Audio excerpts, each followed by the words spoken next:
شروع اللہ کا نام لے کر جو بڑا مہربان نہایت رحم والا ہے۔ السلام علیکم ورحمۃ اللہ وبرکاتہ۔ اور جب تم نے موسیٰ سے کہا کہ موسیٰ، جب تک ہم خدا کو سامنے نہ دیکھ لیں گے تم پر ایمان نہیں لائیں گے، تو تم کو بجلی نے آ گھیرا اور تم دیکھ رہے تھے۔ سبحان اللہ۔ پیارے مسلمانوں، اللہ تعالیٰ ہمیں قرآن پاک ترجمے کے ساتھ سن کر اس پر عمل کرنے کی توفیق عطا فرمائے اور 5 وقت نماز باجماعت پڑھنے کی توفیق عطا فرمائے۔ پیارے مسلمانوں، دنیا کی زندگی عارضی ہے اور آخرت کی زندگی ہمیشہ رہنے والی ہے، تو جیسے ہی اذان کا ٹائم ہو دنیا کے سارے کام چھوڑ کر اللہ کے حضور جھک جائیں، تو اسی میں ہم سب کی صلاح ہے اور اسی میں ہم سب کی فلاح ہے۔ تو پیارے مسلمانوں، ہمیں اللہ کا یہ بھی شکر ادا کرنا چاہیے کہ اللہ تعالیٰ نے ہمیں مسلمان گھر میں پیدا کیا ہے۔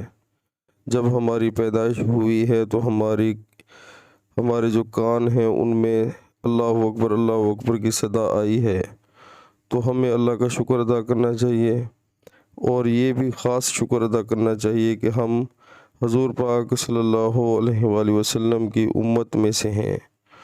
تو ہمیں چاہیے کہ جیسے اللہ اور اللہ کے رسول صلی اللہ علیہ وآلہ وسلم نے زندگی گزارنے کا حکم دیا ہے، ہمیں اسی طرح زندگی گزارنی چاہیے۔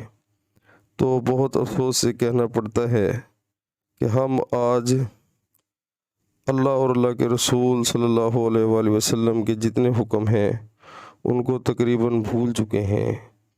اللہ تعالیٰ نے قرآن پاک میں جتنے حکم دیے ہیں کہ گندے کام جو ہیں گناہ والے وہ ہم نہ کریں، تو وہ تقریباً 95% لوگ ہم وہی کر رہے ہیں۔